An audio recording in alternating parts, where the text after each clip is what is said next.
For information about the hardware I'm using in this video, have a look at the previous one, nerds52, part 1 in this series about trying to make a still better oscillator using traditional low-cost crystals. I have calibrated Linrad for a flat frequency response with the direct conversion receiver. The scale is 0.1 dB per division, and you can see that it looks flat within 0.1 dB. This is with the pulse generator as the signal source. I set this generator to -50 dBm. And then I have calibrated Linrad to show -50 on the two upper lines.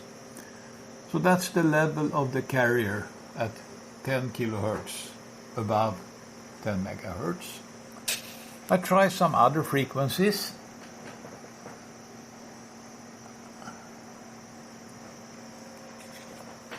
This is 5 kHz below.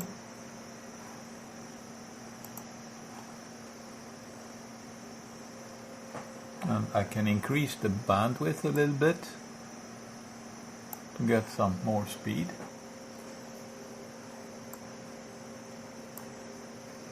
And here I read also -50 accurately.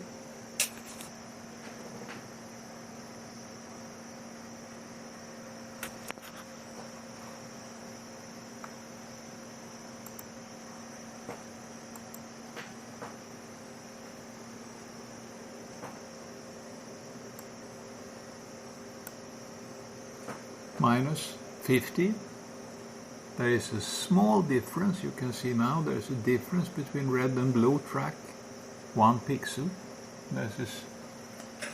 There is always some limit where you can see something.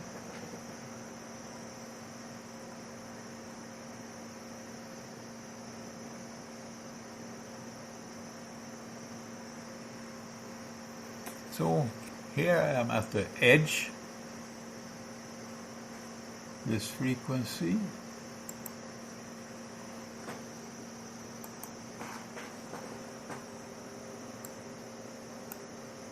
And even here, the error is small, it's 0.1 dB on one of the channels.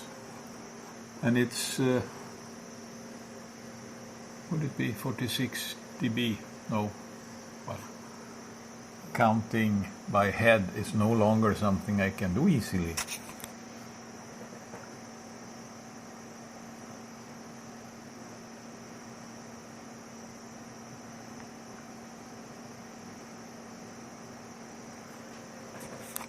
Here, 41 kilohertz.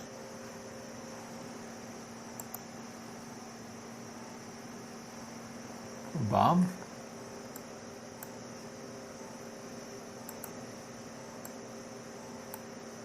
So it's also 50.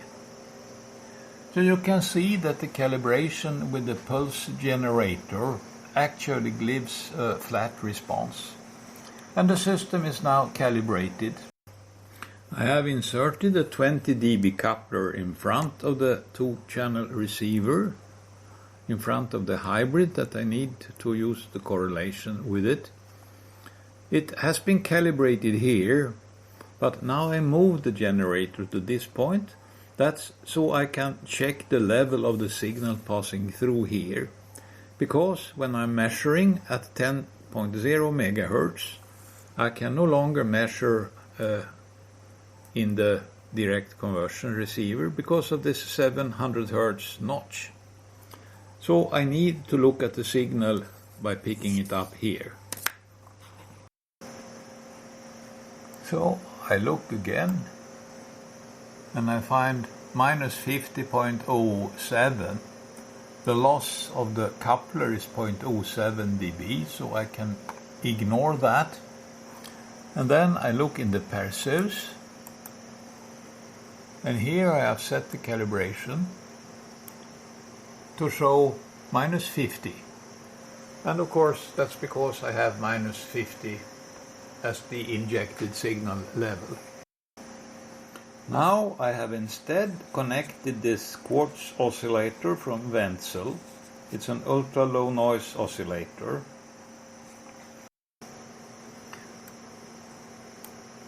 The level I see in the Perseus is 13.3 dBm. So that's my carrier level. And in the 2-channel receiver I see minus 18 because of the notch at 700 Hz. And now I can switch off the... No, I don't switch off anything, I just press Alt Z and now wait for the correlation average to stabilize. At plus 2.5 kHz, the noise level I see for the white trace is minus 150.7 dBm per Hertz. And the correlation advantage is 7 decibels. Summing up, the average noise in the 2 channels is 150.7, that's the white track on the screen. Correlation advantage gives me then the noise floor at minus 157.7 dBm per Hertz. That's far enough above minus 174, so I don't have to worry about the thermal contribution. The carrier plus 13.3 makes this minus 171.0 dBc per Hertz. Here is an old measurement I made on this same oscillator. I don't remember exactly how, but you can find it on one of the nerds videos. 170 is 1 centimeter above the bottom. So at 2.5 kHz I now get this point. It's 2 decibels below what I found before, and I think that is because when doing these measurements, the old ones, I had a system with a noise floor not too far below, so there was a contribution from the system at levels below 167 or so. So I can just neglect the points from here and add the new ones I get from this setup. At 10 kHz, 10, I get minus 153 and 7.3 dB advantage. And finally 40 kHz, 10040. The average for the 2 channels, minus 154.2, correlation advantage 7.6. With those numbers I get minus 173.6 at 10 kHz and 175.1 at 40 kHz. This is a measurement made with an Rode and Schwarz FSWP signal analyzer on this very oscillator that I'm using now. And here is another one at a slightly wider frequency separation with the same FSWP. And here is the curve I have now. The old points, they go like that. Today's measurements is this curve. Rode and Schwarz is this curve from one of the graphs and the red dots from the other. So I don't know what to say about this discrepancy. It seems a little bit too low, but not much, because the FSWP is measuring phase noise and I'm measuring phase noise plus AM noise. and I expect phase noise and AM noise to be equal. So the Rodan-Schwarz should be 3 dB below. And maybe that's not too far. 1, 2, 3. And here it's less. So maybe the noise floor of the Rodan-Schwarz is somewhere around minus 77 or so. Minus 180 perhaps. I don't know. Anyway, I have checked my system and now I will study the selective amplifier. That was the purpose of this exercise, to prepare for that. So this is the setup for what I'm doing now. The Wenzel oscillator at 13.3 dBm, a stepped attenuator on the input side, the selective amplifier, an attenuator on the output side, and then the coupler and the two-channel receiver as a correlation receiver. I start with a very high attenuation on the input. 30 dB is the maximum on the attenuator I'm using there.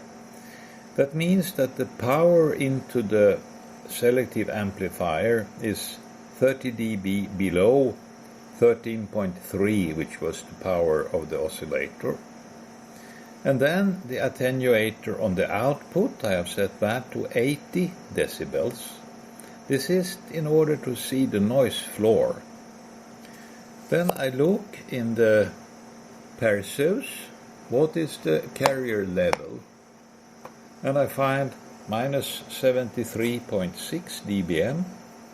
And from that I can compute the gain of the selective amplifier. And then I take the readings from the screen of the white spectrum, the average power, the correlation, and the sum of that is minus 171.5. And then I compute the total noise in dBc per hertz, but since the value I have here, 171.5, that's the excess noise, as I have discovered in the previous video. I have a table here where I translate 171.5 and I add the power of room temp at minus 174, and the sum of that becomes minus 169.6, and that I'm using with the input power to the test object to compute the sideband noise here. And I do that at 5 kilohertz, 10 kilohertz and 40 kilohertz. And the noise floor comes after running for a long time. It's a 1 million correlation averages, and the correlation advantage is now 31 dB. So it's a little bit more than I had when I made the table, but that doesn't matter at all because it's well below minus 174 dBm per hertz. But at close range we can see the noise is going up a little bit. But on the other hand, at close range the noise from the selective amplifier is going to be stronger than this. So I will make some measurement at different power levels with different balancing between the input and the output attenuator to see what I might find from that. I start at a very high signal level.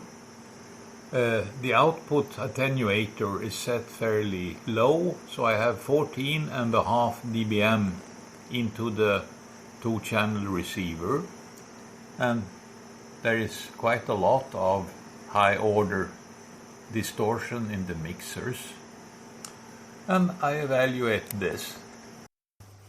0 input attenuator for 13.3 into the selective amplifier, but different attenuators behind it. means I'm checking the effects of the receive system, and what I see here is more signal, a better signal to noise ratio. I mean, a better reading for the sideband noise, because there is a noise floor somewhere and it is not far away enough. Then I'm trying less and less power into the selective amplifier, but with the same power into the receiver. And then I get a variation of the sideband noise, you can see here, and for the other frequencies. And as it turns out, the performance has an optimum. I will show a graph on that. Then I have added an amplifier. I call that -3 dB attenuation. So it's a 6 dB amplifier and the 3 dB attenuator. And as it turns out, the receiver saturates early. So I cannot get more than 12 dB signal. Then I add a low-pass filter to remove overtones to 10 MHz. The problem is at this level, 16 dBm into the amplifier goes nonlinear, so it generates overtones to some extent, and that upsets the mixers and produce some extra signal into the sound card.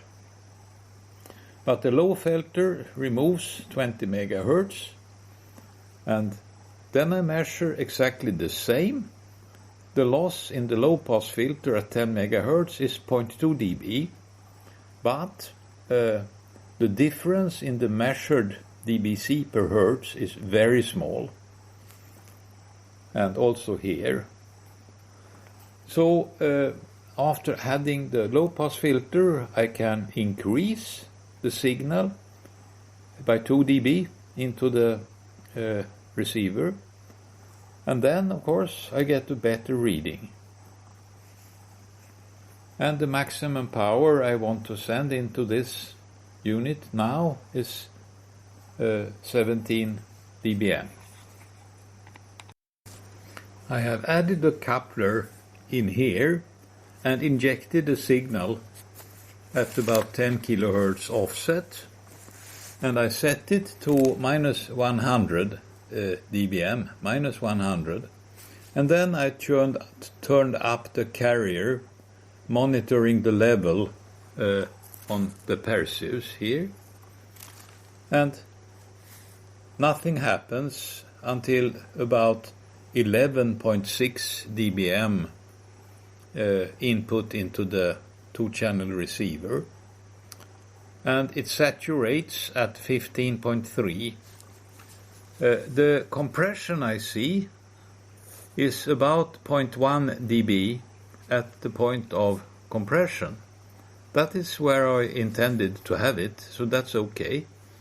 And this 0.1 dB does not affect the noise measurement I have made. I don't think they do, at least. With different input powers, here is the attenuator setting. I can clearly see there is an optimum, and it is at 3 dB on the attenuator, which means 10.3 dBm into the selective amplifier. And I did this measurement at 25 Hz offset in a previous video, and points were a little bit scattered, but 10.3 dBm happens to come here, which looks like a minimum here also. It seems this point was incorrect. I measured it once more and got that value. And here we see dBc per hertz at the different frequencies. Red is 5 kilohertz, green is 10 kilohertz, and blue is 40 kilohertz. The blue value here will take very long time, so I didn't bother about taking that. And the input powers are these values, 14.5 down to 9.6. And of course here also red points 5 kilohertz, green is 10 kilohertz, and blue is 40 kilohertz. So there is no odd frequency dependence. There is an optimum at about 10 dBm input, which is the same on all the frequencies I have tested. So it seems I should look at the power amplifier, maybe reduce the gain a little bit because it goes into saturation, and that could be the cause of the increased noise. And if I plot that data on the diagram where I measure the Wentzel oscillator, I get points down here. And this one is outside the pipe paper at minus 186.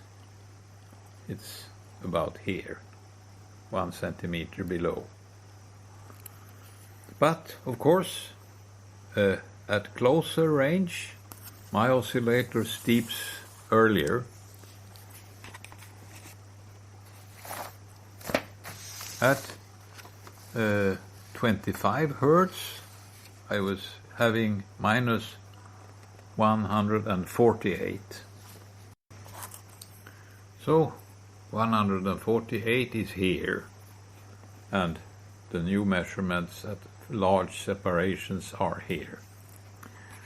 So I will now look at the power amplifier and see what I can do with that. I have added a coupler in here and injected a signal at about 10 kilohertz offset, and I set it to minus 100 dBm, minus 100, and then I turned up the carrier, monitoring the level on the Perseus here, and nothing happens until about 11.6 dBm input into the two-channel receiver, and it saturates at 15.3. The compression I see is about 0.1 dB at the point of compression. That is where I intended to have it, so that's okay. And this 0.1 dB does not affect the noise measurement I have made. I don't think they do, at least. To reduce the gain, I have moved this resistor from the tap up to the top of this coil, so I don't no longer have the transformation. I had to change, of course, the coupling here, increase the number of turns a little to retain the 50 ohm impedance on the output. Like this.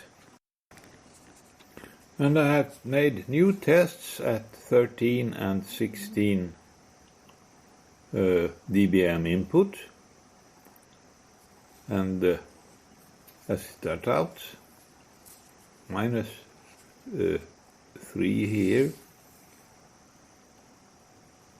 I find minus 186, and it was minus 182 before.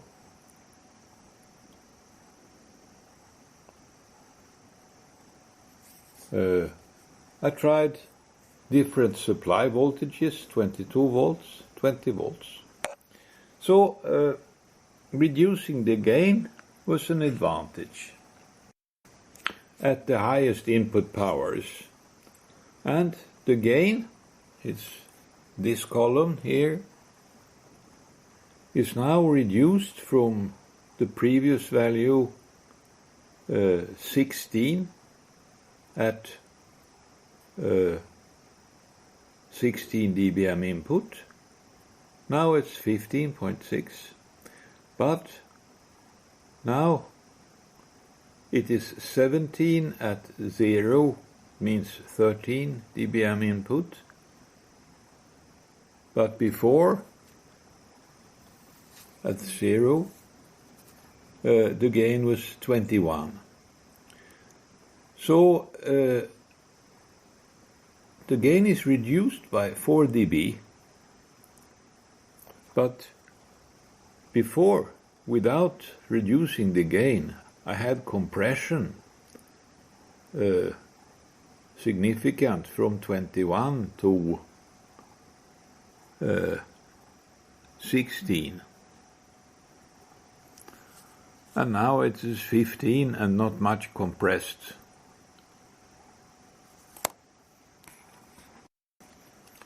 Next is to check the influence of this resistor. To that end, I have removed the signal, put a dummy load on the input, and removed the feedback link, and listen at the output with the low noise receiver. In that situation, the resistor has no other effect and possibly adding noise. The resistor is room temperature. There is a certain noise voltage across it. As it turns out, when shorting this, the noise goes down by 3 dB. So I have to remove that resistor. I just put the input directly here and remove the feedback link. And then I have to do some more changes, and I will just rewrite the schematic diagram. So input directly to the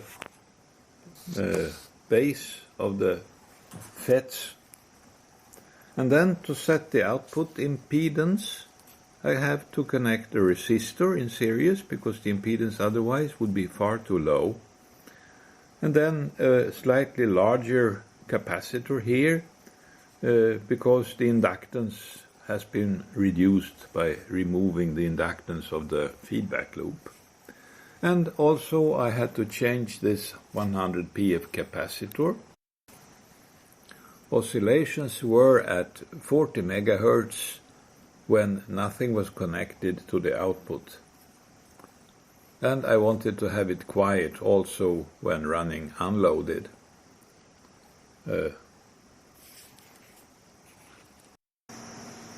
Here is the screen now.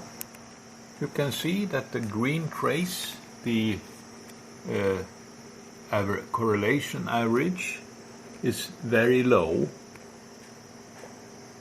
The correlation advantage here at 40 kilohertz offset is 26 dB. And the theoretical limit is 31, so I have waited long enough, many hours. The noise summed without correlation is minus 155, and to that I have 26 dB. And the Perseus tells me that the signal I send into the two-channel receiver is 14.3 dBm. The excess noise is very low. This is far below minus 174, so this value is set by the 174 that I have from room temperature, 50 ohms.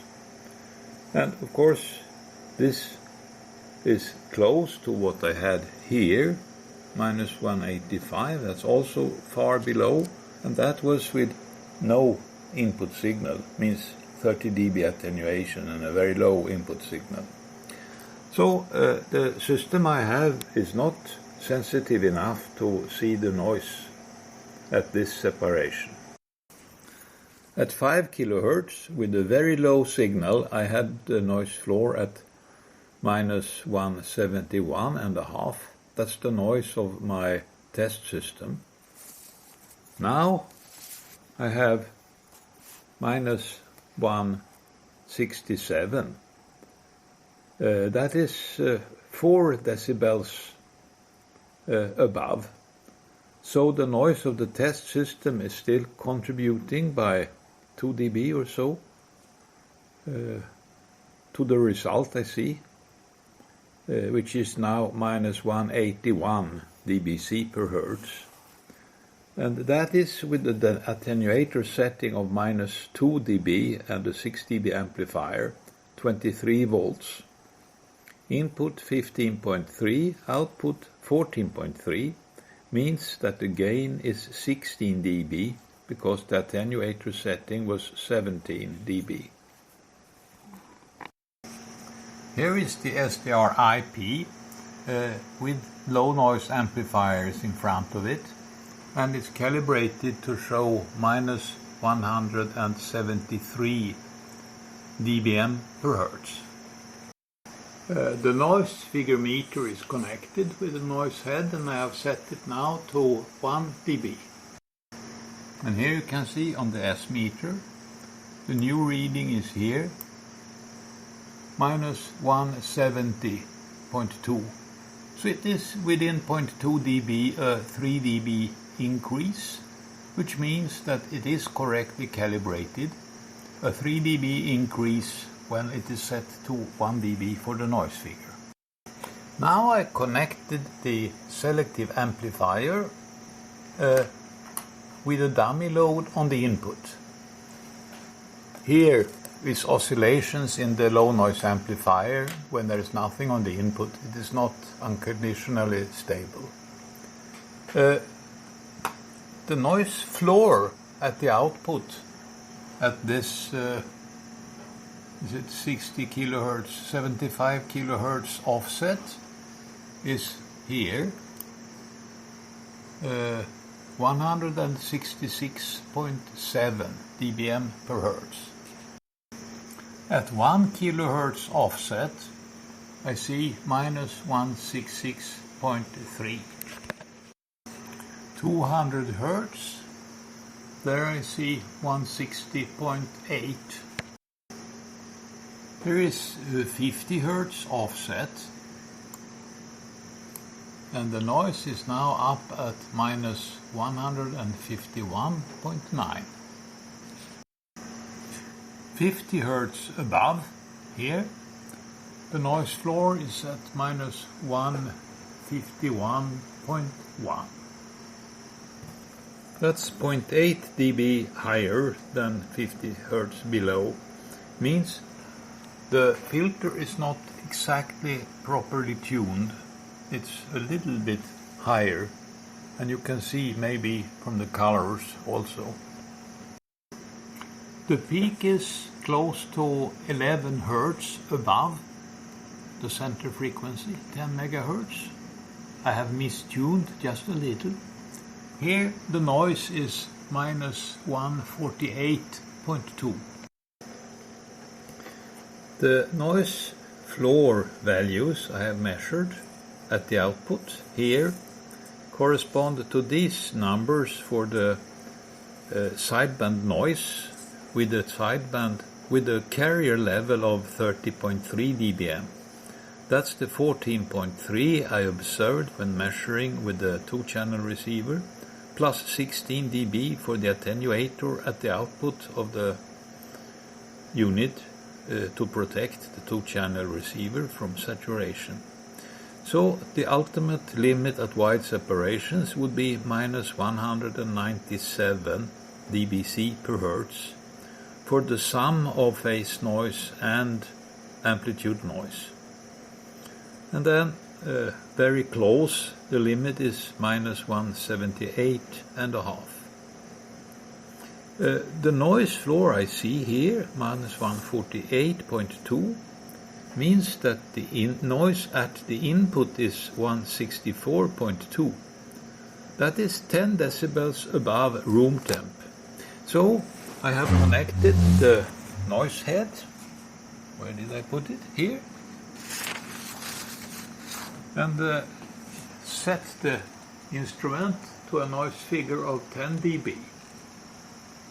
That's on the low range, as you can see here. And then I look at the waterfall diagram, and I have to wait for a while because statistics is not so very good. And now I can read what did we get. No, I couldn't.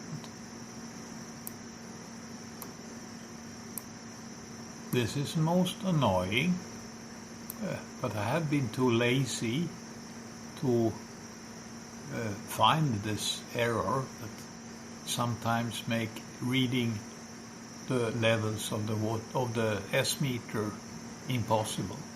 Anyway, 144.89, that's close to 145, so this is near 10 dB, and this means that there wasn't a big error of some kind. So when adding a strong carrier, I should expect flicker noise that degrade by 1 over F. So a big degradation here at a few hertz from the carrier, and probably not much at 75 kilohertz away. I will look at this with the notch filter. Here is the setup. The selective amplifier. At the input there is the Wenzel ultra low noise oscillator, followed by an amplifier and some attenuation to set the input power level to plus 16 dBm. And then there is a directional coupler where I can inject the signal, and then a second directional coupler where I extract the two signals that pass through here. And then I have the Perseus to monitor the difference between the power levels of the two signals. And then there is the selective load on 10 megahertz, which will present a 50 ohm impedance on 10 megahertz. After that, the quarter wave and notches. The notch will be a short circuit at 10 megahertz. A quarter wave away, it will not affect, it will be a very high impedance. But 50 kilohertz below will pass through. And there are quarter waves and notches, several of them, to make enough attenuation. And then an impedance match here, by which I can set the impedance that will be seen at the output of the selective amplifier. Because I don't want any impedance match errors. So it should be matched on the two different frequencies, so the two have the same mismatch loss. The output impedance of the selective amplifier is very close to 50 ohms, 49, and no reactive component almost. I can change the scale, 0.1, and it looks like this. The bandwidth, it is spanning 1 megahertz. So it is very close to 50 ohms over a plus minus 500 kilohertz. Here is the impedances at 10 megahertz and 50 kilohertz below. And this is the cable that goes to the coupler where I will inject the reference signal.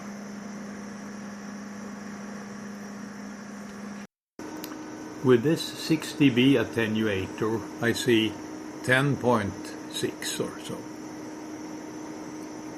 I need that attenuator to be able to look at the output without destroying this instrument. At the output, I now see 25.6, and that is with the attenuator.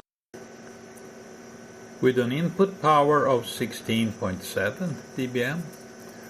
The output power then is 31.6, and that gives me a gain of 14.9. When I look at the perceivs here, I read 31.5, and that's very close to what I found measuring directly with the spectrum analyzer. I have not changed the calibration, and this was the calibration I made here was a couple of days ago. So this looks good. It seems when I evaluated the gain before, I guessed a little bit incorrectly the input power. I didn't care so much about it because gain was not an important thing. Just changes of the gain when I changed voltage or something. This means when I read 31.5 for the carrier, and then I subtract 80 decibels, and then I get minus 48.5, and that's where I want to put my reference signal. It's this signal, and it should be at 48.5 now, as you can see, 48.5, and I switch it off. And then I switch it on again, because I want to calibrate the SDR IP to show minus 80 for this signal. So now it is calibrated properly, so the scale shows dB below the carrier. And then I switch off the signal generator, which disappears together with all its spurs. And what remains is the noise floor. And I can read the noise floor directly here, from here to here, and I read minus 189.6 dBc per hertz. I have switched off the signal, and here is the noise floor of the selective amplifier as seen with the notch filter set up. That level is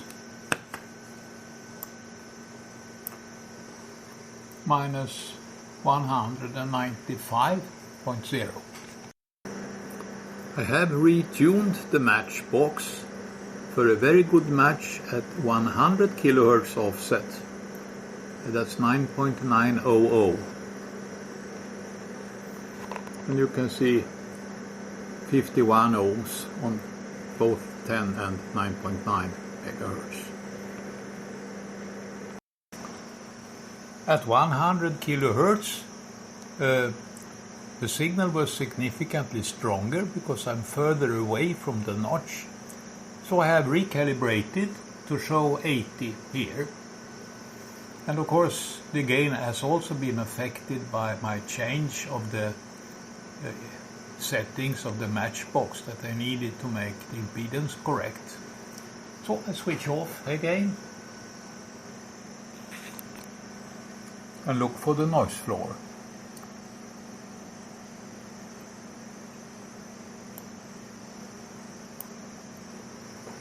And now it is minus 192.3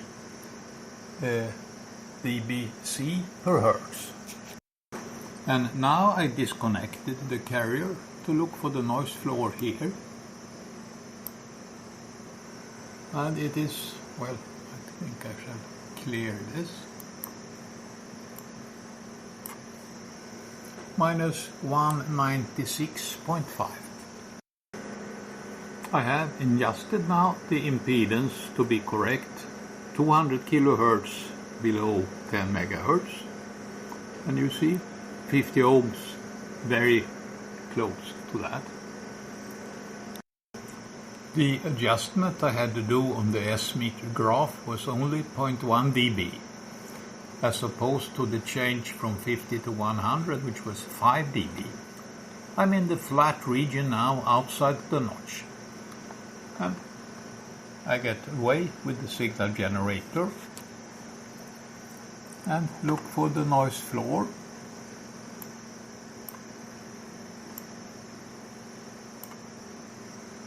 and here is minus 194.3. And now I switched off the carrier to see the noise floor, which is at minus 196.4. And here is a separation of 400 kilohertz, and I had to recalibrate again a little, and then I switch off that reference signal. Noise floor plus sideband noise is here, 194.6, and noise floor only is here, 195.7. So here are the data points I measured. I ran them in Excel to convert decibels to linear power and subtract the noise floor from the value when the unit is on, when it has the carrier in it. And then the difference comes here, and it's below the noise floor at a large separation of 400 kilohertz. Now, looking at how the added noise changes with the doubling of the frequency separation. For flicker noise, I expect 3 dB, and that's not very far. On the average, these three are 3.3 dB. So I assume it is flicker noise, and then I extrapolate like this. The white noise floor is at minus 166.7 dBm per hertz, as you have seen earlier in this video. And the power now is 31.6 dBm.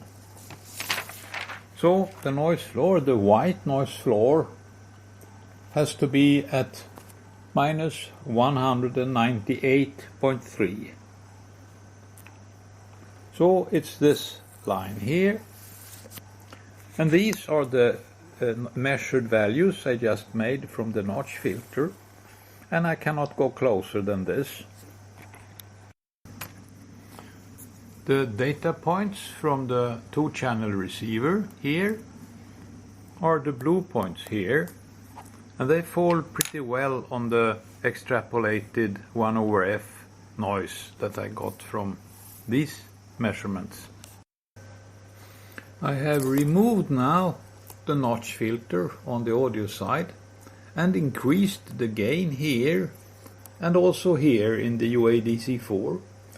And of course I have to recalibrate, so I put the signal generator into this point. And I have set it to minus 60 dBm. And then I look at the S-meter graph and I read minus 59.97. That's close enough. The carrier power here, 14.4 dBm. That's with the perissos. And I have collected for quite some time. Before I started, I changed the size of the first FFT for a bandwidth of 25 Hz rather than 50 as it was before. I had to change just a little on the calibration to get back proper results with the signal generator. I have waited for quite some time. It is 2 times slower with the 2 times bigger first FFT. But now I have good enough statistics. So I take a reading of the summed noise floor, 145.86. And the correlation advantage, I look for it for a while to take some kind of average, but it's around 20.9. And that was at 5 kilohertz above 10 megahertz. I have set the attenuators on input and output to the maximum attenuation, in total 100 dB, so the signal at 10 megahertz is weak here and doesn't contribute to the noise floor at all. So what I see now is the noise floor with no signal, and I am on 5 kilohertz above 10. The summed noise power here 145.97, and the correlation advantage, I will wait for a while to take an average, looks like 22.75 or so. Here are the numbers. I will put them into Excel to compute the difference between this power and that power. It's obvious that the added noise is below, because this difference is so small. So it is below minus 168 according to this measurement. But the accuracy is very poor, particularly down here, when the difference is about 1 dB only. It's obvious that the problem I have, you can see here, it's noise on the audio frequency, because DC is here and the pattern is symmetric with respect to DC. It is not symmetric with respect to the RF carrier, which is here. So I will see if I can find the reason for this. I have connected 4 dummy loads on the 4 inputs of the 4-channel audio amplifier, and now the noise is much lower and it's not correlated, not yet. I have to wait far more to see that. So I have a serious problem that correlated noise is picked up somehow by the Schottky mixers, or sent into them as modulation on the oscillator signals, or magnetic fields are picked up or something. If I look on the carrier frequency, 10 megahertz, there is nothing special. There is, of course, at DC some noise, which one always should expect, but 700 hertz is far enough away from that to present a minor problem. You can see correlation is about 21 already, and the noise floor here is minus 143. So plus 21 means minus 163, and at very small offsets the oscillator will never come anywhere near that. I have connected this pickup coil to one of the 4 audio channels. The other 3 have the dummy loads connected to them, and I put this pickup coil at the center of the Schottky mixers. They are in these boxes here. And I look at the waterfall graph here, and this looks a little bit like the problem I have. So I will have to rearrange how cables are connected everywhere here. It's really messy right now, and there are many switch power supplies around. So I will spend some time on cleaning this up, and then I will continue with the selective amplifiers.